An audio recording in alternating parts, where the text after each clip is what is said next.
Hey everybody, it's Retro. If you're one of those people who bought this shower kit here, you'll probably find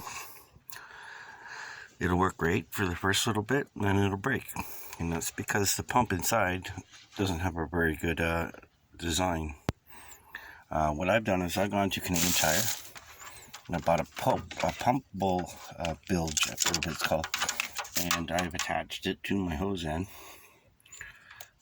And it was another $30. This was a 600 gallon per minute one, but it works again now. You got to get a 3/8 to a 3/4 fitting, with a 3/4 fitting to another 3/4 fitting.